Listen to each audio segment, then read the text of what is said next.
Bueno, lo decía al principio, ¿no? Al final, una de las grandes claves del día de hoy es esa cumbre que se ha celebrado en San Petersburgo, Rusia-África. Y si me permitís, quiero empezar directamente con unas declaraciones de Vladimir Putin hoy, que bueno, entre otras cosas ha anunciado ese acuerdo con 6 países, enseguida lo comentamos, pero también quiero comentar uno de los fragmentos de las declaraciones de Vladimir Putin, que ha reconocido que el 70% del grano exportado a través del acuerdo del Mar Negro iba a parar a países de ingresos altos, países, por ejemplo, dentro de la Unión Europea. Vamos a escuchar cómo lo decía hoy Putin.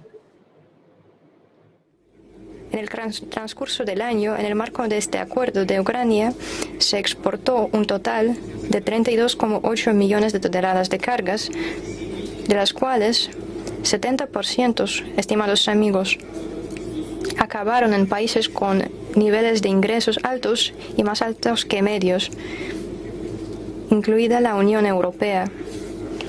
Mientras que tales países como Etiopía, Sudán, Somalí y otros países solo recibieron menos de un 3% del total,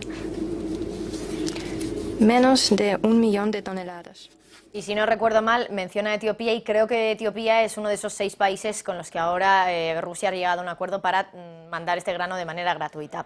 Ariel, comienzo contigo. ¿Cómo valoras la decisión de Rusia, el acuerdo al que ha llegado con África, con estos 6 países africanos, para mandar ese grano de forma gratuita? No sé si hasta ahora con el acuerdo del grano, ese 3% que dice que se estaba mandando a África, también era gratis. Entiendo que no, pero ¿cómo lo valoras? Buenas tardes, Marta. Mira, en realidad, permíteme una humorada. Esto lo comenté yo contigo el lunes, lo del 3%, lo del grano. Creo que Putin me escucha a mí y repite lo que yo digo. Es una humorada, obviamente, porque lo que estoy diciendo es algo que todos sabíamos, que la famosa preocupación, esa angustia que expresan la gente de Washington y de la OTAN sobre el tema del grano y que Rusia intenta hambrear al mundo, no renovando el acuerdo de la salida de granos de Ucrania, que ahora lo explicaremos en qué consiste, en realidad era que se les terminaba el negocio a las tres grandes multinacionales occidentales, Cargill, DuPont y Monsanto, grandes multinacionales que manejan el negocio del grano.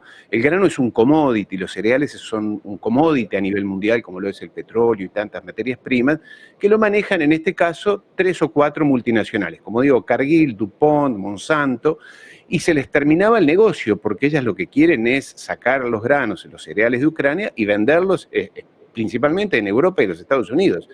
Por eso dice Putin que solamente de las 39 millones de toneladas de grano ucraniano llegaban a los países pobres, esencialmente africanos, el 3%. El 3%. Entonces esto es algo que ya lo sabíamos, lo habíamos dicho, se sabían en los medios que estudian estos temas, y la realidad es que, claro, Rusia ha dicho, no solamente les voy a vender barato el grano a muchos países africanos, sino que a algunos se los voy a regalar porque directamente no lo pueden pagar, como Malí, Sudán, Yemen, en fin, varios países africanos, Malí, que están en condiciones muy, muy terribles. Entonces, esto parece lógico por parte de Rusia.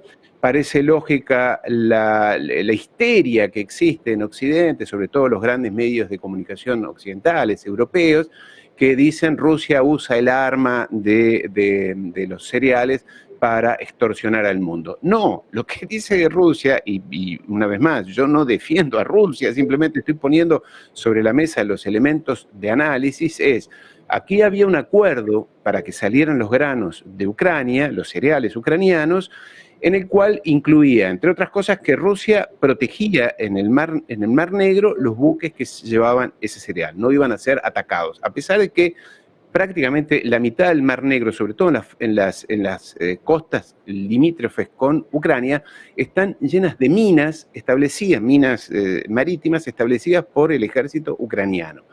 Minas ucranianas. Entonces Rusia dijo, vamos a proteger la salida de los barcos. Pero eso sí, déjenme también a mí, Rusia, exportar cereales y fertilizantes. Ah, no. Tú no estás sancionado y no puedes exportar nada, estás sancionado. Entonces dice, bueno, pero si esta es un arma económica que utilizan las multinacionales europeas y norteamericanas y el gobierno de Kiev, de Zelensky, para hacerse de dinero, dado que estamos en guerra, yo salgo de este acuerdo, no garantizo más la seguridad de esos barcos. Entonces, lo que dice Rusia es, y esto lo mencionábamos el lunes, martes, recordarás, es, Rusia ha tenido una cosecha récord de cereales, histórica, récord, enorme. Entonces les dice a los países africanos, no se preocupen, los occidentales no les mandan los cereales, se los voy a mandar yo. Y se los voy a mandar en precios razonablemente baratos y a quien no los pueda pagar se los voy a regalar. Algo que se complementa con aquella reunión que se produjo también en Moscú hace más o menos 2 meses con mandatarios africanos a los cuales Putin les dijo: los 20.000 millones de dólares de deuda que ustedes tienen con Rusia, 20.000 millones de dólares, eso queda cancelado, olvidado, se las perdono esa deuda. Entonces, a esto se suma lo de los 20.000 millones, más regalar o vender barato granos. Entonces uno se pregunta, ¿por qué será que a los anglosajones no los quiere nadie? En África, por ejemplo, en América Latina, en Asia tampoco. Porque ellos de lo que hablan es de vender, hacer negocios, especular, como es el tema que acabo de mencionar, las 3 grandes multinacionales, Monsanto, DuPont y Cargill, hacer un negocio en el cual utilizan la excusa del hambre de los pobres del mundo, que obviamente tú, yo y todos sabemos que no les preocupa nada el hambre de los pobres del mundo, no les interesa nada, se están muriendo allí, hasta el punto que los Estados Unidos dijeron que la deuda de esos fondos incautados, fondos soberanos del Estado de Afganistán, que estaban incautados en los Estados Unidos de 7.000 millones, en vez de devolvérselos a los afganos, se lo van a dar en parte a las familias de las víctimas de las Torres Gemelas del atentado del 11 de septiembre. Entonces, ¿qué tiene que ver una cosa con otra? Le roban el dinero a los afganos que se están muriendo de hambre. Además, exagero, no se están muriendo de hambre, pero hay una grave crisis humanitaria en Afganistán, como sabemos. O sea que nada nuevo, Marta. Se repite el mismo cinismo de siempre. Marta. Claro, al final lo que me resulta extraño, ¿no?, es que al final en este mundo todo se mueve por negocios, ¿no? Y entiendo que un país como Rusia también, que ahora necesita mucha financiación, ¿por qué hace esto de manera totalmente altruista, totalmente gratuita? Luis, ¿hay algo más allá? ¿Dónde está la parte en la que Rusia gana en este acuerdo que ha alcanzado con estos 6 países de África, donde va a darle ese grano de forma gratuita? Bueno, buenas tardes. Como decía Ariel, Rusia gana y eso es innegable y al final no todo se limita a un beneficio económico. Obviamente, pues uno hace negocio para ganar dinero, obtener beneficios, si no, pues como se dice coloquialmente, ¿no? Nadie vive del aire y nadie suele hacer las cosas por amor al arte en general. Sabemos que siempre hay excepciones. Pero si nos limitamos a la perspectiva económica y pensamos que Rusia está haciendo algo por ganar dinero, pues en este caso no es así.